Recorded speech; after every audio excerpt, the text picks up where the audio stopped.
Five, four, three, two, one. Welcome to the Essentials. I'm Rob Swinar. Today I have an adult entertainer who goes by the name of Salom, and who has a mogo name. What's your mogo? Your regular name? Artemis, right? Artemis, yes, that's my portfolio name. But you said Mongo or Muggle. Muggle. Muggle, yes, my Right. human name, the non-magical name. There you go. Okay, Muggle. Yes. She's in today because she travels all over the place, and I thought it would be a great interview to have. Thank you for coming in. Thank you for having me. And like I do normally with these things, where did this start? I'm not quite sure when exactly it started, but when I first came back to Edmonton from BC, I was in a university for a few years. After dropping out, I needed to find a job and just a way to get by because university was just not really doing it for me. There was no inspiration. I didn't feel motivated. And as always, I just always kind of had a bit of a restless feeling at the back of my mind. I shouldn't be here. I should be on the road. I should be somewhere. What were you taking? At the time, I was taking general studies, so that's a course that lets you pick any subject you'd like to study within reason. So I've taken courses such as anatomy, physiology, sociology, anthropology. Art history was a big one for me, as well as Greek and Roman mythology. Those were my two favorite ones. And psychology. I'm not quite sure if I mentioned that earlier, but that was one of them. I should also mention that you are an artist as well, right? Yes, yes. And you've had gallery. I had a small gallery opening in a vaudeville theater in Melbourne for a night. Oh, nice. Okay, well, let's kind of back up to so you go to university, you find that it's not fulfilling you. Nope. And so how did you fall into being an adult entertainer? Well, even before I started university, I started off as a model for friends that were working in their photography class, and one of the first shoots I did was almost based on a Papa Roach song called Hollywood Whore, and for the shoot I needed to take my top off. So, completely topless. My friend took a photo of me. Of course, I had my chest covered within reasons. I hand bra with the words whore written across it, and I think I was the only person that was crazy enough to help her with her shoot when she was in high school. And she just kept on coming to me for work, and when I came to Edmonton, I just took on nude modeling, and that just sort of lent a hand to my getting into exotic dancing eventually down the road, because it was something I never really considered back when I was in university. Were you getting paid for the nude modeling? Sometimes, yes, yeah. But a couple of times I was just working with photographers that were for the concept, and it was for the practice as well. So from there, you fell into the adult entertainment. Yes, I was working 2-3 jobs at the time, and I just burnt out really hard, and I needed one job that I could just work at, so I didn't continually burn myself out trying to pay my own bills and rent. And the money was equal to all the 3 jobs, or better? It was better at the time, yes. I worked at a small club in Edmonton called JPR Cabaret for approximately 4 months until I could afford my ticket to New Zealand. That's when I took off. Oh, okay. Yeah. And then so you worked there, you save up money, and then you decided you wanted to travel. Bought a ticket, took the ride. And that took you, where did you end up in New Zealand? My first stopover was North Island in a town called Auckland. So landed there. Injured myself when I first got off the plane. I dropped my luggage directly onto my kneecap, and go me. Decided to dance on it. Nice. So injured myself a bit further. Wasn't the wisest move, but. What was the draw to New Zealand? Like how? So what drew you to going there, of all places? I think because I had the money. to be able to get out of Canada. And as a little girl, I always talked about going to India or going to see the ocean. So it was leaving Canada was a really big thing for me. And once I started stripping, it became a little bit more apparent to me that I should just use this industry for my own benefit and just see the world while I'm at it. And ends to a mean for traveling, basically. Precisely. And so you picked New Zealand. Yep. And how was, explain the experience of being there? Now, how long were you there for? I was there for a year, 12 months. Oh, wow. Yeah. I loved it. I really did love it. It was just the best thing I could have done for myself at the time. Did you do your art? Of course, yeah. I worked on my art a lot there. What do you do? What in your art, what is it that you actually do? I do a wide variety of things. I used to write. I still write, actually. I try to write daily. I paint pictures. I draw. Sewing is my main mode it's my main focus. Do you make clothing? Yeah. And I'm hoping in the fall to take on a course in jewelry design. Nice. In Vancouver, yeah. Oh, yeah, right, yeah. So you're down in New Zealand. Mm-hmm. What is the atmosphere in general, I guess, with the strip clubs? Because, I'm sure most people have some sort of thought that it's can be pretty iffy for a female as far as safety wise, as far as dealing with not the best people or best men. This is true, but my reasoning behind that is you can find that anywhere. Yeah. Even in Canada, there'll be issues wherever you go. And I figured, I did my research. I looked into New Zealand. I looked into the clubs. And I went into it full knowing that prostitution is legal there as well as stripping. And it's a little bit more open about it. They have brothels there, and they have escorts working alongside dancers. No, I didn't know that. Yeah. So it's, there's still a bit of a segregation, but it's a gray area still. Do you work through a company, like a management company of some sort, like a talent company, or do you freelance it and just say, this is what I am, and are you interested in having me in there? Precisely what I do. I was true blue freelancing throughout New Zealand and Australia. Wow. Yeah, no agencies, nothing. There's no agencies to be had there. You pretty much just rock up to a club, and they may ask you to audition on the pole if stage work is heavily what they do, like I did in Showgirls. They had me audition when I rocked up, and they hired me on that night. So when you went there, did you have a job to go to, or you just went and said, I just went, and I was just like, well, let's see how this goes. That's pretty, what do you call it? Ballsy? I've always been a bit ballsy. So you're there for how long? You were there for a year. A year, yes. And how was the experience in whole? Does anything stick out in your brain or like, yeah? I feel like I grew into myself as a stripper while I was over in New Zealand, because I only spent 4 months, my first 4 months as a stripper in Canada in a very small club. So, I truly had no idea what it was like to be in the big leagues until I trial by fired myself into New Zealand and just kind of hopped into a bigger club. Showgirls. That was my place that I worked at. Wow. Yeah.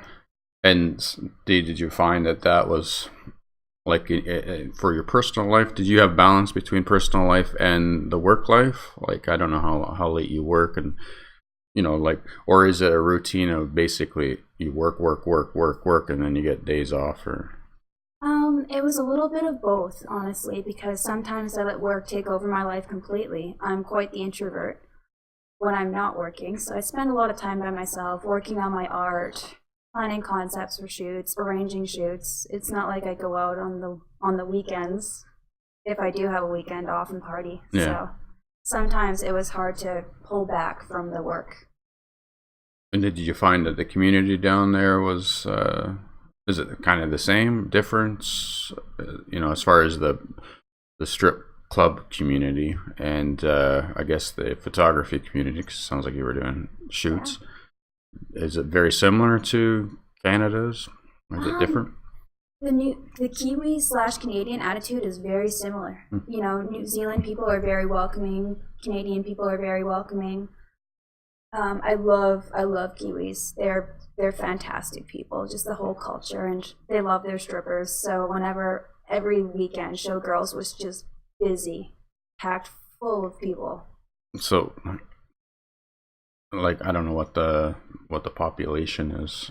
Was it safer, more open, like culturally? I guess you were saying it's more open, or certain aspects are more open with, at least with prostitution. Did you get marriage is legal there too? Actually, it's just kind of, you know, it's treated the way Canadians are treated. Well, yeah, everyone has the right to marry. They actually have a church. I remember walking past Simon Street and seeing the church that kind of more encourages the gay people to get married there. It's still, you know, anyone can go, but they've got a really pretty rainbow printed on it. Wow. And it was really cool seeing that. Did you get to travel around to the different towns and cities much? Unfortunately, I got stuck in a contract with Showgirls in North Island, so I didn't have very much time to myself to go over to South Island. But I did go further north for a circus festival camp towards the end of my visa. How was that? That was amazing. That was amazing. I got to work with fire dancers, trapeze artists, contortionists. I didn't even know they had. Well, I guess I never really thought about it, but that would be kind of a cool, New Zealand's got quite the circus scene. Is it pretty artsy and create like that kind of vibe? Yes. Yeah. New Zealand's got a circus scene that is just matched by no other. There's fire meetings at certain nights put on by local Aucklanders to just get together and play with fire toys and help each other work on their skills and performing. Wow. Yeah. So you go through the whole year, and then you decide you're going to come back, and so now you're basically back to Vancouver and Edmonton, right? No, I actually I took another year. Oh, did it? I flew to Sydney. Oh. After my visa was up there, since I didn't decide to extend it. And so now you went to Australia. Yes. And you're there for a year too? I was there for 11 and a half months. Wow. Yes. How was that? I think that was the intense year of growth for me. Yeah. In what way? In just so many ways. It was I kind of figured New Zealand was so easy that Australia had to balance out the scales a bit. So a lot of lessons were learned while I was in Australia. In what? And like what? As in safety or? Safety, general safety overall, because Australia is very much different from New Zealand. They may be pretty close geographically, but the cultures are pretty different. More aggressive? Australians are a bit more aggressive, you know. They're fantastic people, don't get me wrong, but once they start getting on the liquor. Oh yeah, I had an experience with an Aussie when I was about 22, and we polished off a bottle of tequila, which turned me off tequila for about 14 years. So I'm fully aware. Yes. Their drinking culture is a bit full on sometimes. So a more aggressive, not as safe environment. Not as safe. They're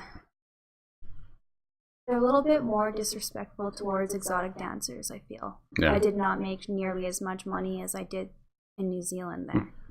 I worked twice as hard for half the pay. So more of a grind? Most definitely, yes. Yeah. I did, however, pick up a job in a vaudeville theater during the day. So, I mean, it was $40 a shift. 40 to 60, totally illegal. But, I mean, I still had fun. I still met more performing artists, and I just found solace within a community of artists yet again. Yeah. This time performing artists. So it was amazing meeting all of them. Did you get to travel around the area, or did you get the same kind of thing? You kind of got stuck into a contract and you couldn't really travel too much, or? Lucky with me, there was no contracts that I signed. So I pretty much, once the relationship to the boss and the vaudeville theater ran its course, I decided to move on and just take a road trip up to Queensland, which was a 14 to 16-hour road trip, far north of Australia, I believe, to a tiny town called Toowoomba, where I danced in Australia's best club called the Vault. Yeah. Yeah. And then, was it any better there, or the same kind of? It was the best money I made by far, and it was the best club I danced at by far. What would a typical night cost? Like, what would you bring in on a typical night? I never made less than $200 there. A night? Yes. They had these fantasy rooms, and I usually got booked into them a lot. Because on stage I wear big black boots, so I look like a dom. Mm-hmm. So I had a lot of lawyers, a lot of doctors book me into the dungeon, which was a fantasy room, where you pretty much chain up customers and you get to paddle them, you get to beat them, you can make them do push-ups. You pretty much just degrade them for however long they decide they want to be degraded for. I just kept on getting booked into that room, and it was just fun money. That would be interesting. Oh, I loved working at the Vault. So you go through. So you're in. Where is it? Victoria. I was in Queensland. Queensland. Yes. What am I thinking? Victoria. So you're in Queensland, and how long are you there for, or do you go anywhere else after that? I stayed there for 3 weeks, and then I went to Sydney, which my main club called the Velvet Underground. I believe it's closed now. They closed soon after I left. That's my main club. That's where I worked most of the months that I lived in Australia. And that was the one that was a bit of a grind. Yes and no. It was that's where I had a lot of emotions, I guess, there in that club, because it was. It was really intense at times, really bad money. I didn't know if I was going to make rent, and then other times I had regulars come in, and then it would even it or make you feel better for doing what even for being it out. There. Yeah. And so, where do you when you're in places like that? Do you room up with people that work there, or do you find your own place? And I find my own place. I'm usually fond of hostels. I usually just I walk around, I find a place. I'm so used to being on my own that solo travel is just... I'm more used to just kind of finding my own way through cities. And with hostels, you're obviously going to run into a lot of travelers. So was there any interesting experiences with that? I was a bit quiet in the hostels. I kept to myself a lot. I went to work in the evenings. I kind of figured... You would miss a lot of, No, towards the end, I started opening up a bit and talking to people, and found some really fantastic people. Yeah. There was a lot of German people that stayed in the hostel, and I get along with Germans great, so it was a win-win situation. I've never actually stayed in a hostel, but I do know people that travel with that intent of hitting towns with them, and researching them and making sure that they're good. Or safe or whatever. Oh, it's really important that you look into hostel safety, and they're considerably cheaper, right? They are considerably cheaper. I lucked out and I got a very beautiful all-female dorm, 4-bedroom, with a balcony on it. So whenever I just finished work or I had the night off, I just sit and read or write on the balcony while I had my smoke breaks. So if you were there for a year, you would experience their hot. The heat. Yes. How was that? It was stifling. Yeah. Some days all I could do was lay in bed and sweat, which is hard to imagine considering we just came out of winter here. Right. But yeah, Australian summers were intense. Yeah, I know friends that live down there and have experienced that, and they said the same thing. It's just brutal. Yes. But so you have this wonderful experience. Of being and traveling. So how does that it must have affected your art? Your creativity levels must have went up significantly. I feel as though they have. Yeah. Once I learned to adapt to my environment and just continue making my art no matter what area I'm in, because I've been sewing dresses in hostels. I finished a handmade gown, started and finished one. There's not a lot of room in hostels to begin with, so I got used to working in cramped spaces and being a little bit more creative and implementing more secondhand clothing into my designs, which is a big thing. Yeah. And then you use that clothing for your stage stuff, or did you sell it, or? Sometimes I actually wear a bra at work, often, that is covered in gems that I handmade in Melbourne, while I was over in Melbourne. It's pretty cool. Yeah, it's a little 8-hour piece, but yeah, worth it. So after, like, did you have a visa, or did you just go? Oh, I had a visa. Yeah. I made sure that everything was legit. Was legitimate. I'm not willing to risk the whole Smart. leaking on the border. Yeah, especially Australia. They're not very good on the whole refugee immigration. Ooh, the police are pretty full on. Yeah. Sydney is quite a unique environment to live in because of the lockout laws. I don't know if you know very much about that, but no, I've never heard of that. That affects the strip club and the nightlife entirely because of a few incidences that took place 2 to 4 years ago. There were 2 incidences where 2 teenage boys were killed by a knockout punch from behind in King's Cross in the evening, and the families wanted the police to do something to attempt to curb the alcohol-fueled violence, which it's kind of a cultural thing. Mm-hmm. Australians seem to get drunk and a bit aggressive. Get rowdy, yeah. Get rowdy. And so the government implemented the lockout law in February 2014. So the lockout law is pretty much at 1:30. The lockout begins where you can't get into bars, pubs, or clubs in Sydney. So it affected areas like King's Cross, Darlinghurst, Cockle Bay, The Rocks, and Haymarket. So after 1:30 at night, that's it. You can't get into any clubs, and then last drink is 3 a.m. So that sufficiently killed foot traffic in King's Cross, the region that I worked in. It didn't affect all of Sydney because the person who implemented it, he wanted the clubs to get the money. So a lot of people have the theory that the true reason why they kept the lockout laws in place was so they could funnel the money into the casinos, because the casinos were exempt from the lockout laws. You can come and go as you please, and they were open 24 hours a day. Right. So or else would people go to the casino? Or home to bed because it's 3 a.m. Yeah. Well, I mean, 1:30 a.m. they get kicked out, so they still got some partying to do. So they try to contain everything. Clearly, they're not in their 40s. Oh, geez. Yes, exactly. Well, yeah, I didn't know that. Yeah, that's hopefully they start repealing the laws because they truly have killed off King's Cross. What was it previous to that? They were open till when? Till whenever. I imagine there was no cap. There was no closing time. There was no closing, and the streets were busy. King's Cross was just, you couldn't move apparently because there's so many people, so much foot traffic. Everybody was out partying on the Cross. The Cross was the place to be. Any idea of population there? No, I don't. No. I'm just wondering, what do these people do if they're out till that late in the morning? It's a bit of a cultural thing. I guess. Head out to the bar, get drunk, head home.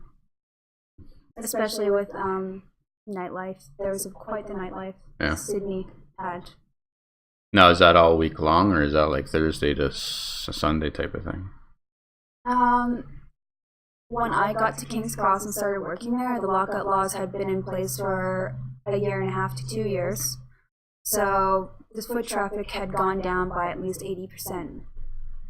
And it was pretty quiet when I was working there. And that law is Monday to 7 days a week. 7 days a week. There's no exemption, no exception to the rule. And that just, it puts such a police presence in the area, and I feel like there's a bit of tension between police and backpackers, because there was a lot of backpackers in King's Cross too. That's where I stayed. I remember coming home one night and sitting with a bunch of friends, and as usual, whenever I come home after work, I sit and I smoke with them. I headed back to my room, and then not 5 minutes later, I look out on my balcony. 10 cops rushed my friends because they smelled something they didn't like.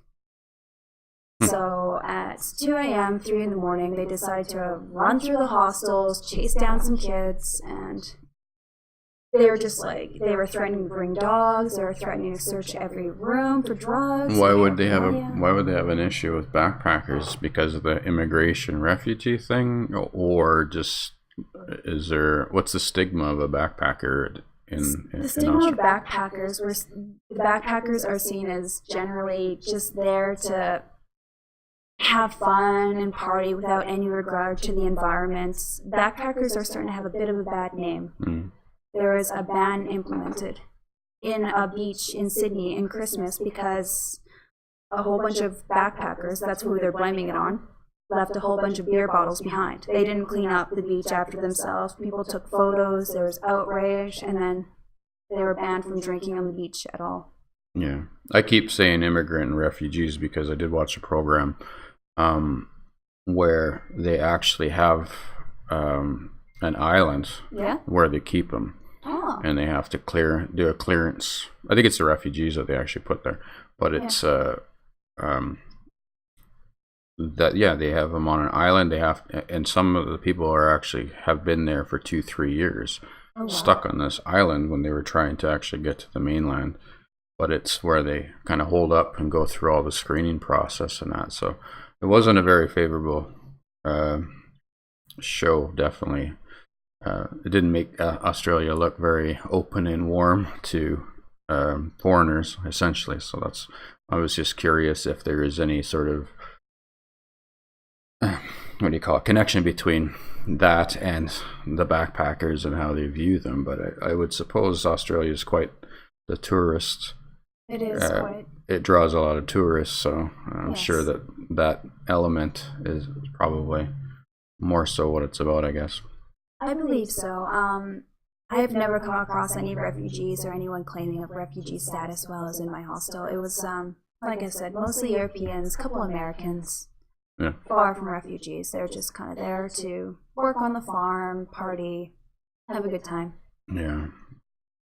So what? How did you get back here? Like, I would assume you didn't go anywhere else after that, right? No. And then you decided to come back. I did. I wanted to take a couple years and just get a little bit more focused and go to school, get a diploma, finish off my diploma, and then take off again. And what do you think do you have any idea what you want to take? I do want to go into jewelry design. Yeah.